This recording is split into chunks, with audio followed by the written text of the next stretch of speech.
I never imagined life could break me this way. Empty dinners, sleepless nights, and a little girl who keeps asking why her mom isn't coming back. Just when I thought loneliness had swallowed me whole, a stranger's kindness shook my guarded world. But can love born from brokenness survive secrets, pride, and pain? Do you believe in fate and second chances? If yes, like this video and share your thoughts in the comments. The chair across from me was empty again. I set 2 plates anyway, mine and Lily's, because if I didn't, she would notice. She always noticed. "Daddy," she whispered, swinging her little legs under the chair. "Why you put Mommy's plate there? She's not coming." I froze with the fork halfway in my mouth. The noodles on my plate looked cold already, like rubber. My throat tightened. "She might come back," I said, forcing the words out. "Maybe not tonight, but one day." Her small fingers gripped the edge of the table. "But you said she went to heaven." The fork slipped from my hand and clattered on the plate. I shut my eyes for a second, praying for strength. "God, why does she have to ask me this now?" "I did," I admitted softly. "I said that, and it's true. Mommy's in heaven. But sometimes I just like to remember her here, like she's eating with us." Lily tilted her head. "Does she see us?" I swallowed hard. "I think so. I think she's watching, smiling every time you eat your broccoli without making a face." That made her giggle, though her giggle was shaky. She poked a green piece with her fork. "Then I better eat this one, so she can clap for me." I smiled at her, but inside, my chest ached so badly I thought it might split open. We ate in silence for a while, only the scrape of forks filling the air. I couldn't stop staring at that empty chair. Every night it mocked me. Every night it whispered what I lost. When Lily pushed her plate away, she asked, "Daddy, if Mommy loved us, why did she leave?" My breath caught. She didn't leave because she wanted to. She got sick, and when people get too sick, their bodies stop working. "But you didn't get sick." No, my voice cracked. But I would have switched places with her in a heartbeat. Lily's big brown eyes filled with tears. "I miss her, Daddy." I got up, rounded the table, and pulled her into my arms. She was so small, so warm, her cheek pressed against my chest, right where my heart hurt the most. "I miss her too, Bug," I whispered, "every single day." She sniffled. "Can we pray tonight, so she knows we still love her?" "Of course," I said, kissing the top of her hair. After dinner, I carried the plates to the sink. My hands trembled as I washed them. Soap bubbles popped against my skin, but all I felt was the weight pressing down on my shoulders. How am I supposed to do this alone? I thought, how do I raise her without breaking myself? I whispered it under my breath. "Stay strong. You have to stay strong." Behind me, Lily yawned. "Daddy, I'm sleepy." I dried my hands fast and tucked her into bed. She clutched her stuffed rabbit, its ears frayed from years of love. "Tell me the story," she said, eyes already drooping. "Which one?" "The one where you and Mommy danced in the kitchen." I sat on the edge of her bed, my voice low. It was raining outside.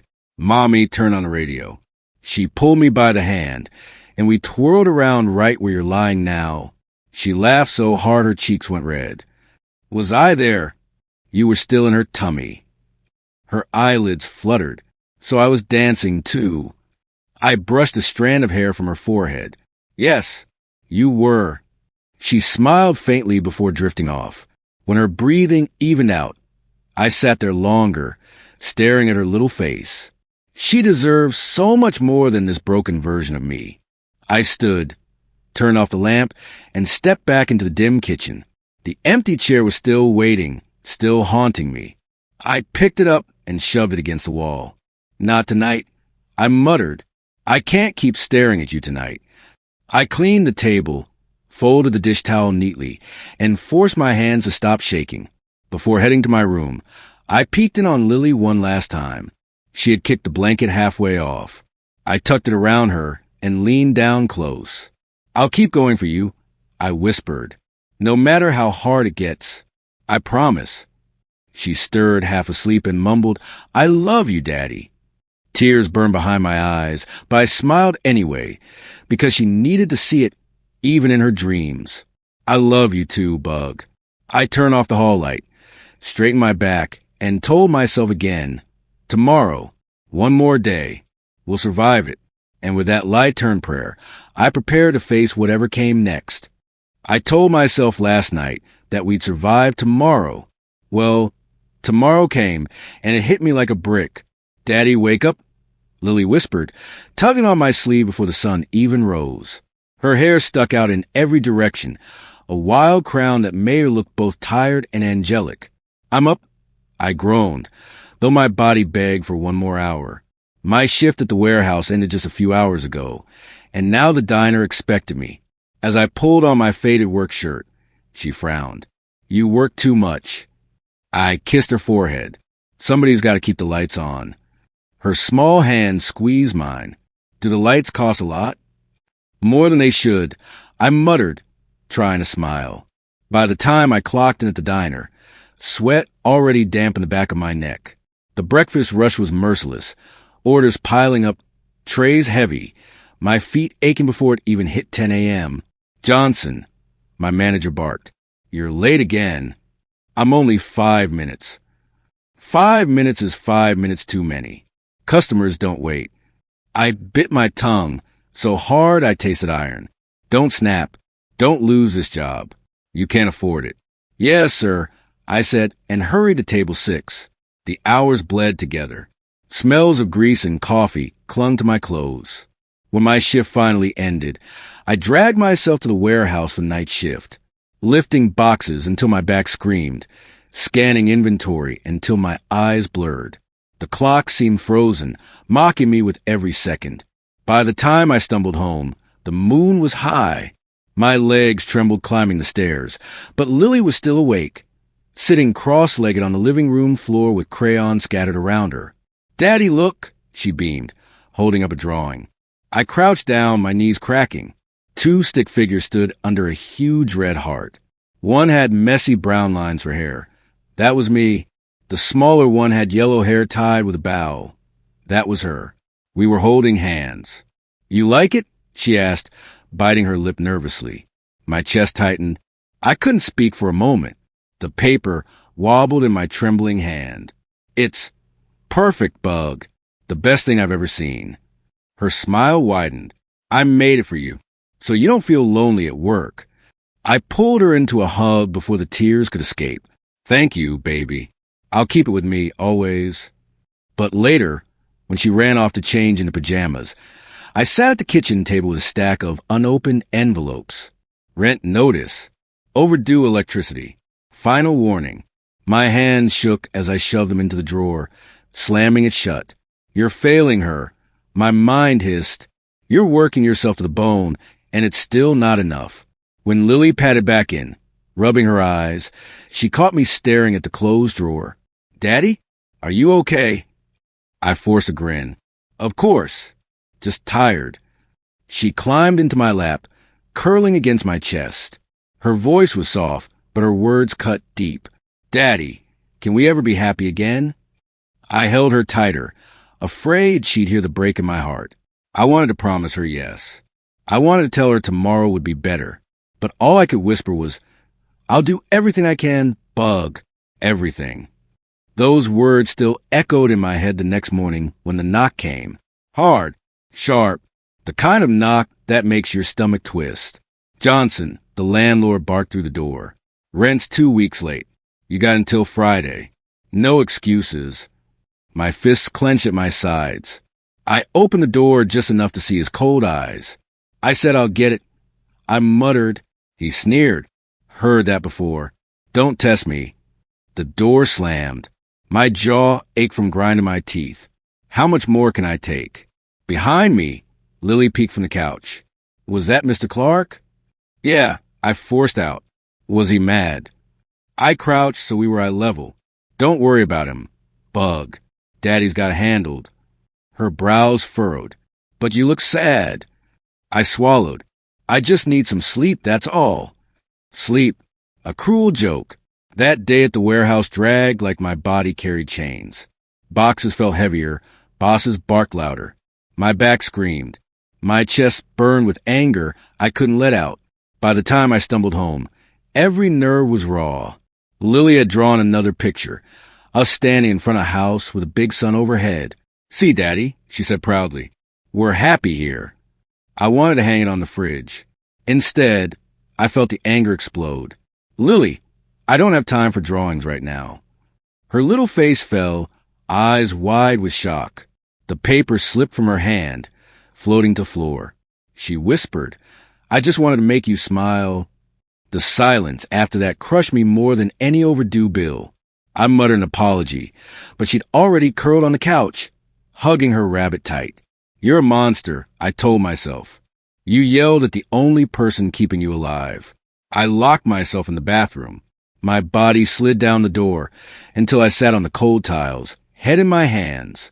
The sobs came hard, choking, the kind that scrape your throat raw. I pressed my fist against my mouth so she wouldn't hear. "I can't do this. I can't carry it all. She deserves a better father. I'm failing her, failing at everything." The sound of her soft knock made me freeze. "Daddy?" Her voice was tiny. "Are you okay?" I bit down, trying not to answer. But then she whispered, "I love you." The dam broke again, but different this time. Not just pain, a spark of something stronger. I yanked the door open. She stood there in her pajamas, holding her rabbit, eyes shiny with tears. I dropped to my knees and pulled her against me. "I'm sorry, Bug. I'm so sorry." She buried her face in my chest. "Don't cry, Daddy. Please don't cry." I kissed her hair, rocking us both on the bathroom floor. "I'm trying so hard. I promise I won't give up on you. No matter what, I'll never let the dark win." She whispered, "Then I won't let win either." Her words pierced deeper than any threat from the landlord, deeper than any overdue bill. I held her tighter, breathing her in, her warmth anchoring me to this world. "This is why you can't break. She's your reason. She's your hope." When she finally drifted asleep in my arms, I carried her to bed. I tucked her in gently, brushed the hair from her face, and kissed her cheek. Standing there, watching her sleep, I made a vow so sharp it cut through every shadow inside me. "You will not quit. You will not let despair take you. She needs you alive, strong, present. Even if it kills you, you will fight every day for her." I closed the door quietly, wiped my face, and whispered into the dark hallway, "Tomorrow, one more day, I'll keep walking forward." That vow carried me through the warehouse shift like a shield, though by midnight I was half dead on my feet. I should have gone home. Instead, I ducked into the small cafe near the bus stop, craving the cheapest coffee they had. The bell above the door jingled. Warm air, roasted beans, soft jazz. It all hit me at once. I rubbed my eyes and shuffled to the counter. One small coffee. I muttered, fishing coins from my pocket. The barista gave me a look, probably at the state of my clothes, but poured it anyway. I sat at the far corner, cradling the chipped mug between my palms. That's when I saw her. She sat near the window, phone face down on the table, her hands folded tightly in her lap. Her dress looked expensive, makeup perfect, but her eyes looked like mine in the mirror on my worst nights. Lost. Her gaze kept flicking to the door.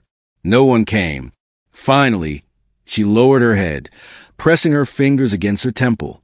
A flash of something raw across her face. Embarrassment, maybe even heartbreak. I told myself to stay quiet. Not my business. I had my own problems. But something in me cracked. Maybe it was the way she blinked fast like she refused to let tears fall in public. Maybe it was because I knew that feeling too well. Before I could second guess, I pushed my chair back and walked over. Sorry, I said softly. "Is everything okay?" Her head snapped up, startled. She blinked at me. "What?" "You just looked upset. Thought maybe I should check." For a second, she seemed ready to brush me off. Then her shoulders slumped. "He's not coming." I frowned. "Who?" "My date." A shaky laugh left her. He texted he was parking, and then nothing. I've been sitting here for an hour like an idiot. I shifted awkwardly. That's rough. But you're not an idiot. That's on him. Her lips curved in the faintest smile, but her eyes stayed glassy. You don't even know me. Don't need to, I replied. Anyone deserves better than being stood up. Silence stretched between us. I almost turned to leave, but then she gestured at the chair across from her. You can sit if you want, unless you're in a hurry. I hesitated, then sat down. I'm not. Just killing time before heading home. She studied me. Long day? I chuckled without humor. Every day is long. Her brow furrowed, like she wanted to ask more, but instead she stirred the untouched drink in front of her. Thank you, by the way. Most people would just stare. Most people don't know what it feels like, I said quietly. Her eyes met mine then, and for a second I swore she saw straight through me. I cleared my throat. Look, I don't know what kind of jerk stands up someone like you, but that's his loss. She gave a small laugh. You're better at this than you think. Better at what? Making people feel less small. I shrugged. Maybe because I know what small feels like. Her expression softened. She leaned back, almost relieved to have said something out loud. The rain started while we talked, gentle at first, then steady against the glass. She glanced outside, then sighed. Of course. I didn't bring an umbrella. I looked down at my old jacket, torn at the sleeve, and back at her. I'll walk you home. At least keep you dry. Her brows lifted. You'd do that for a stranger? Why not? I wouldn't want my daughter walking alone at night. Her eyes widened slightly. You have a daughter? Yeah, 6 years old. Best part of me. Something flickered across her face. Curiosity, maybe admiration. She opened her mouth to say more, but I stood, slipping the jacket over my arm. Come on, I said. Rain's not waiting. She rose slowly, like no one had offered her simple kindness in a long time. Together, we stepped into the night. My jacket stretched over both of us, the cold drops pelting down around our shoulders. As we walked side by side, her perfume mixed with the damp air. For the first time in weeks, I felt something other than exhaustion. I didn't know her name yet, didn't know her story, and I sure as hell didn't know the storm she was about to bring into my life. But as she glanced at me under that shared jacket, eyes softened now, I realized one thing. Two lost souls had just crossed paths in the rain. Her footsteps fell in rhythm with mine, the night air damp against our faces. I tilted my jacket over her shoulders as the drizzle thickened. Are you sure you won't get soaked? She asked, glancing at me from under the edge of the fabric. I've been wet plenty of times, I said with a half smile. Besides, Lily's more worried about me catching cold than I am. Lily? Her voice softened. My little girl. She's 6. Just saying her name gave me a flicker of warmth in the chill. She sounds sweet. She is, I said, too sweet for the mess I keep dragging her through. She tilted her head. You don't seem like the type to drag anyone through anything. I laughed, short and tired. Then maybe I've got you fooled. The rain tapped harder against the pavement. Streetlights blurred into golden streaks on the wet asphalt. I wanted to focus on anything but my bank account, my landlord, the stack of envelopes waiting on my counter. She hugged the jacket closer. Tell me about her. She loves crayons, I said. Draws these little worlds. Me and her holding hands. Stick figures with hearts floating over our heads. She says it's her way of making sure I don't forget we belong together. Her eyes glisten like the rain. That's beautiful. Sometimes it hurts, I admitted. When she hands me those drawings, it's like she knows I'm holding everything by threads, and she's trying to stitch me back together. We walked in silence a few steps. I wondered why I was telling her this. I didn't know her, not really, but there was something in her quiet, something that didn't rush to judge. She asked softly, and her mom? My throat tightened. The rain smelled sharp like iron. Gone. I forced the word out. I'm sorry. I shook my head. Don't be. Lily doesn't need sorrow. She needs strength. She needs me to keep going, no matter what. And do you? She asked. Some days, I said, my voice almost breaking.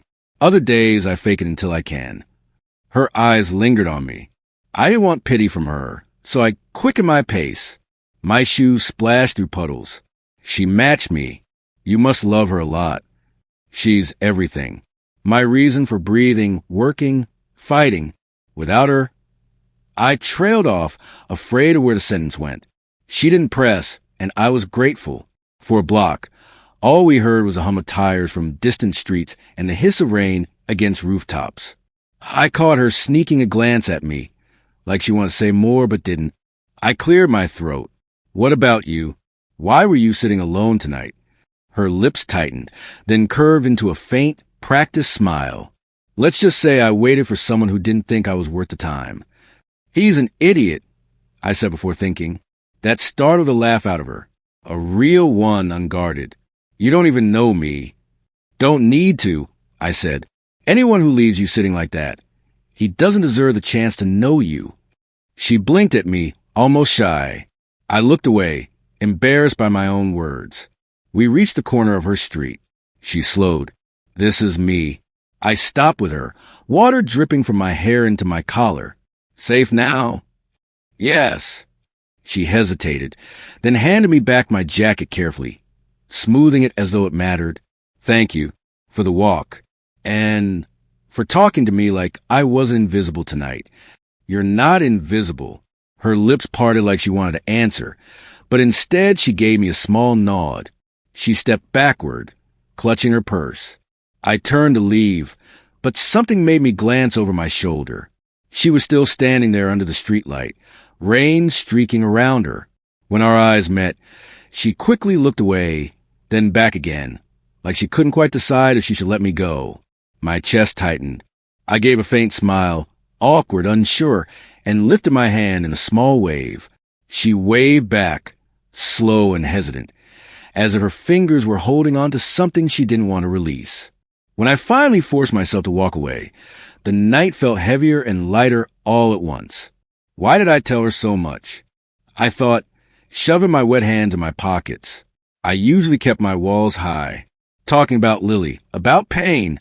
I never did that with strangers. But she hadn't felt like a stranger. Not tonight. I reached my building, shoulders soaked, hair dripping. Lily was asleep, her tiny body curled beneath blankets on the couch.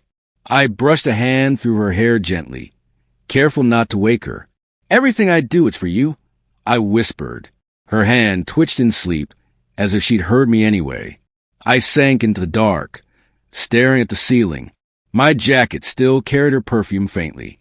My mind replayed the look she gave me under that streetlight, like maybe she saw through the cracks I tried so hard to cover. But it was just kindness, I told myself. Nothing more. And still, when I closed my eyes, I couldn't shake the image of her turning back. Twice. I couldn't stop seeing her turning back under that streetlight. Twice. It clung to me through the night, into the morning rush, even through the weight of another shift. I told myself it meant nothing, just a gesture of courtesy. Still, when I pushed open the cafe door after work, damp from the drizzle, my heart stalled. She was there. She sat at the same corner table, a coffee untouched, eyes lifting the second I walked in like she'd been waiting. You again, I said, voice rougher than I meant. Me again, she answered, half-smile tugging at her lips. I hesitated at the counter, then carried my paper cup to her table. So, do you always stake out cafes for drenched single dads? She laughed softly. Only the ones kind enough to walk strangers home in the rain. Her words tightened my chest. I sat down before my nerves pushed me out the door. We talked about nothing first. The weather, the lousy coffee, the neon sign that buzzed overhead like an old bee. But her eyes never drifted away. She listened like I mattered. I wasn't used to that. The door chimed again. Lily ran in, backpack bouncing, hair messy from school. Daddy. She barreled into me. I hugged her tight, breathing her in. Hey, Bug. Good day. She pulled out a crayon drawing already wrinkled from her bag. I made us a family picture. You, me, and... She froze, noticing the woman at the table. I started to explain, but the woman bent down, kneeling so she met Lily's eyes. Can I see? She asked gently. Lily studied her face for a long second, then held the paper out. That's me and Daddy and a big heart. The heart means love. The woman smiled like it was the most precious artwork she'd ever touched. It's beautiful. You're quite the artist. Lily's cheeks flushed pink. Daddy says that too. Watching them, something cracked open in me. The way she spoke to Lily, eye to eye, not above her, not dismissing her words, made me feel something I hadn't let myself feel in years. Warmth. The kind you forget until it's suddenly there, reminding you what you lost. But with that warmth came guilt, sharp and biting. What are you doing? Are you letting someone else step into a place that isn't theirs? I sipped my coffee to cover the tremor in my hand. Lily climbed into the chair beside her like they'd been friends for years. Do you like crayons? I love crayons, she said, especially when they're used to draw love hearts. Lily giggled. Daddy says I use too much red. I don't think there's such a thing as too much love, the woman said. I swallowed hard. My wife's face flashed in my mind. Her laugh, her touch, her absence. Was I betraying that memory just by sitting here, letting the stranger talk to Lily like she belonged? Daddy, Lily chirped. Can she come to our house? She's nice. My chest squeezed. Maybe someday, Bug. We'll see. The woman glanced at me, eyes softer than I could stand. I wouldn't want to intrude. You're not, Lily said before I could. Daddy gets lonely. Heat climbed my neck. Lily. She shrugged innocently. You do. I pressed my palm to my forehead. Kids have a way of slicing through all the walls you build. The woman leaned closer, lowering her voice. She's honest. That's a gift. I met her gaze, searching for hidden motives, but all I saw was sincerity. That scared me more than deceit. We lingered until Lily's eyelids drooped against my arm. I gathered her up, her small body heavy with sleep. I should get her home. The woman stood too, hesitating like she wasn't ready to let go of the moment. Thank you, she said. For what? For letting me see the world through her eyes tonight. I nodded, unsure how to answer. As I carried Lily toward the door, I glanced back.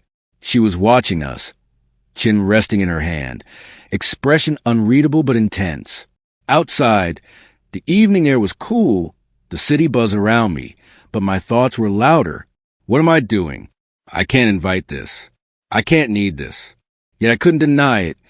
The way she looked at Lily at me, it had burrowed under my skin. Back home, after laying Lily in bed, I sat at the kitchen table. Bills spilled from the drawer I tried to hide them in. My eyes burned with exhaustion. But instead of fear, another feeling pulsed underneath. Hope. Fragile, terrifying hope. And then guilt again, whispering that I was forgetting the woman I'd loved and lost. But when I closed my eyes, all I saw was Lily's crayon drawing on the cafe table, and the woman kneeling to admire it like it was sacred. That image wouldn't let me go. And that's when I realized she knew far more about me now, my cracks, my struggles, my heart, than I knew about her. That imbalance sat heavy in my chest, and I knew it could break me if I let it. That imbalance gnawed at me all night. She knew so much of me, yet I knew nothing of her. It circled my head like a storm I couldn't outrun. The next evening, when I stepped into the cafe, she was already there, waiting again. Lily skipped in beside me, humming. Daddy, look.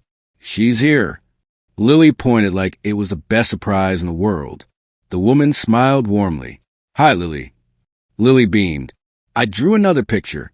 Want to see? As Lily spread her crayons across the table, the woman leaned close to me. There's something I need to tell you. Her tone tightened my gut. What is it? She hesitated, glancing at Lily, then back at me. Not here. Tonight. Maybe after she's asleep? My stomach nodded. Secrets never mean good things. Later, after Lily's soft snores filled the bedroom, I found her waiting outside under the streetlight, the same light where she had turned back twice before. I folded my arms. All right, what is it? Her hands fidgeted with her coat. I haven't been honest with you about who I am. I braced myself. Go on. She took a shaky breath. My family were, well, my father owns a company. Several, actually. He's very wealthy, and I'm his daughter. The words hit like a punch. My ears rang. I stepped back. So all this time, you knew what I was, and you sat there like I was some charity case? Her eyes widened. No, that's not. Don't lie to me. I snapped. You listened to me talk about overdue bills, cheap coffee, struggling to keep my daughter fed, and you kept that hidden? She reached for my arm, but I pulled away. I didn't tell you because I didn't want money to be between us, she said quickly. I came back because of you, because of Lily, because of the way you fight for her. Anger boiled hot in my chest. You think I want pity? I don't need handouts. I don't need saving. I've been crawling through hell every day, and the last thing I'll take is someone looking at me like I'm broken. Her voice cracked. I don't see you as broken. I see you as stronger than anyone I've ever met. But my pride roared louder than her words. No, what you see is a project. A sad story to make you feel better about your perfect little life. Tears glimmered in her eyes. You don't mean that. Yes, I do. I lied. The words burned in my throat as they left me. She bit her lip, nodded once, and whispered, Then I'll go. Her footsteps faded into the night, swallowed by the shadows between the street lamps. I stood there, fists clenched, heart pounding, until silence smothered me. Then the rage drained, leaving only the echo of her tears in my ears. What did you just do? I pressed my palms against my eyes. My pride had exploded like glass shattering, cutting everything around it. Back inside, the apartment felt colder than ever. I dropped into the chair by the table, head in my hands. The stack of bills stared at me from the drawer I hadn't closed properly, like open wounds I could never heal. I whispered to the empty room. Why do you always push people away? Why can't you just let someone care? But no answer came, only the soft sound of Lily's breathing from the bedroom. I thought of the way the woman had knelt to Lily's level, how Lily's laughter had filled the cafe like sunlight. I thought of how her eyes had softened when I spoke, like my pain actually mattered, and I thought of her face crumbling when I shouted at her. Shame clamped around my chest until I couldn't breathe. I wanted to run after her, to take back every word, but my feet stayed glued. Pride still whispered, You can't chase her. You can't admit you were wrong. So I sat in the dark instead, listening to the clock tick, feeling every second carve me deeper into loneliness. When the first light of morning brushed the window, I realized I had done the one thing I swore never to do. I had let despair win, if only for a moment. I laid my forehead on the table and whispered, I'm sorry, not just to her, to myself, to Lily, to the life I kept sabotaging. But apologies in empty rooms don't fix anything. And now, I didn't know if I'd ever see her again. I sat in the silence of my kitchen until I couldn't take it anymore. The apology I whispered to the empty room was enough. It had to reach her ears, not my walls. That's how I ended up outside her building, heart slamming like it wanted out my chest. When she opened the door, surprise flashed across her face, followed by hurt. She almost closed it again. Please, I blurted. Don't shut me out. Not yet. She stood there, silent. I forced myself to breathe. I said things I didn't mean. Things I hate myself for. God, I was scared. Scared of what? Her voice was steady, but her eyes glistened. Of being nothing compared to you, I admitted. My throat tightened. Of being less. All I have is my daughter in these calloused hands. And you come from a world I can't even imagine. Her shoulders softened, but she didn't move. So you pushed me away? Because it's easier to burn bridges and stand on them shaking. I said, my eyes burned. But the truth is, I don't care about money or your father or your world. I care that when you look at Lily, you see her, and when you look at me, for a second, I feel like I'm not drowning. Tears slid down her cheeks, but she didn't wipe them. You think I pitied you? Yes. I dropped my gaze. But that was my pride talking, not you. She stepped closer. I never pitied you. I admired you. Do you know what I saw that night? A man holding his little girl's hand, carrying the weight of the world, still standing tall. Do you know how rare that is? Her words cut through me. sharp and healing at once. I fell, she whispered. Not for what you have, but for how fiercely you love her. My voice broke. And now you've seen how fiercely I push away. She shook her head. You're human. You're allowed fear. But don't mistake it for weakness. Vulnerability is what makes you strong. I cover my face with my hands. I don't know if I remember how to let someone in. She reached for my wrists, gently pulling my hands down. Start small. Right here. Right now. Her touch sent warmth racing up my arms, thawing something frozen inside me. I whispered, I'm sorry. Her lips trembled. I forgive you. Those 3 words broke me open. I stepped forward, not with confidence but with desperation, and she met me halfway. Her arms wrapped around me, steady and soft. I held her like a man who hadn't held anything but survival for years. Her head rested against my chest. See? You already know how to let someone in. You just forgot. I closed my eyes, inhaling the faint scent of rain, still clinging to her coat. For the first time in years, my heart didn't feel locked. It beat wild, reckless, alive. When we finally pulled apart, her eyes searched mine. Does Lily know how much you carry? She knows more than she should, I said, but she also knows more about love than most adults. She taught me how to keep breathing after her mother was gone. And now, my voice cracked. Now, maybe you're teaching me how to live again. Her smile trembled. Then maybe we can teach each other. The streetlight flickered above us, shadows shifting across her face, but nothing could hide the light in her eyes. I wanted to say more, but the words lodged in my throat. So instead, I pulled her close again. No fire, no hunger, just quiet, aching relief. For the first time in years, I wasn't just surviving. I was letting someone in, and my heart, stubborn as it was, finally stopped fighting. Her forgiveness lingered with me like a new rhythm in my chest, and somehow weeks later, it was still beating steady. I stood in our small kitchen, watching Lily balance on a chair beside the counter, her tiny hands busy with carrots. Daddy, am I cutting them right? She asked, proud and nervous all at once. Perfect, I said. Better than me. She giggled. Better than you? That's not possible. From behind me, her voice chimed in. Don't believe him, Lily. He nearly cut the onions into cubes the size of footballs. I groaned. That was one time. She laughed.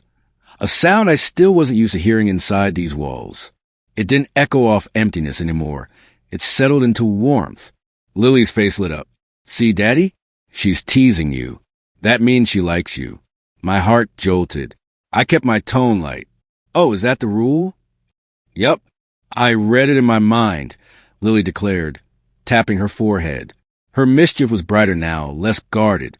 Weeks ago, her laughter had been rare, hesitant, like she was waiting for it to vanish. Tonight, it spilled out of her without fear. I caught myself staring. For years, I carried the weight of keeping her safe, but joy that it fell out of reach.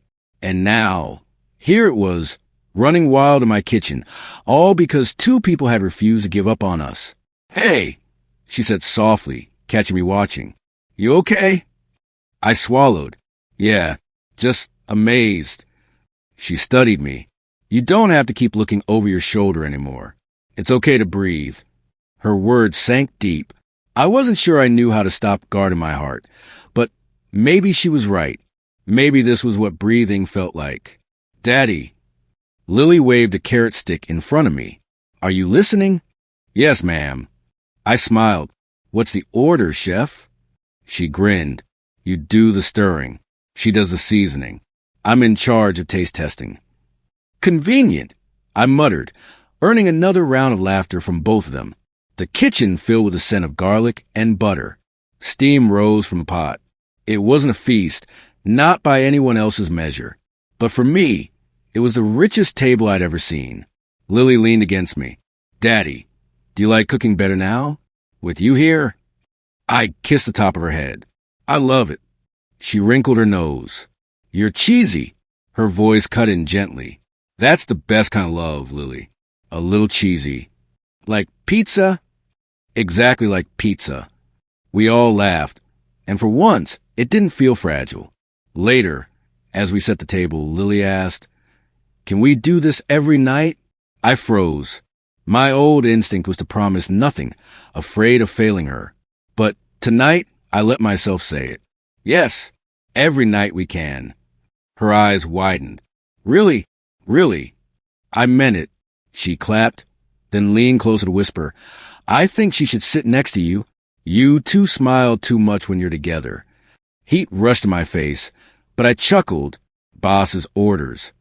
Dinner was messy and perfect. Lily spilled half her juice. I oversalted the potatoes, and still, she declared the best meal ever.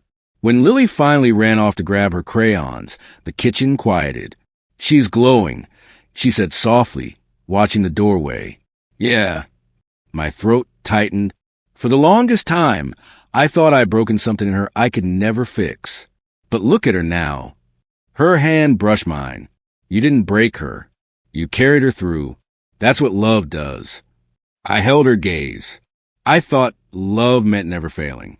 Turns out, it just means showing up anyway. She smiled. That's why she trusts you. And why I do too. Her words stunned me. Trust.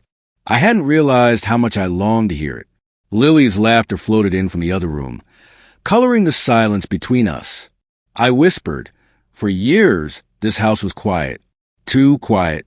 Now it feels alive again." She leaned closer. "Because you let it." My chest ached with a strange mix of gratitude and disbelief. I used to think I didn't belong anywhere. Not in her world. Not even in my own skin sometimes. But with you here, with her here, it feels like maybe I finally do. Her voice softened. "You do." I wanted to believe it fully. And maybe in that moment, I did. When Lily returned, crayon drawings in hand, she climbed into my lap without hesitation. "Look, Daddy, it's us. A family." The picture was rough, messy lines and crooked smiles, but it knocked the air from my lungs. She pressed the paper against my chest. "Keep it forever." "I will. I promise." Her small arms wrapped around my neck. She smelled of soap and crayons, and my heart felt like it was mending in real time. I glanced at the woman beside me. Her eyes shimmered, but her smile was steady. For years, I thought being a father meant fixing everything, being strong, never letting the cracks show. But tonight, I understood fatherhood isn't perfection. It's presence. It's holding on when everything tells you to let go. It's being here fully every single day. With Lily in my arms and her hand resting gently over mine, I finally felt what I'd been chasing since chapter 1 of this journey. Belonging. Not in wealth, not in pride, but in love. Unconditional, imperfect, unshakable love. And for the first time, I knew this wasn't the end of our story. It was the dawn of something new.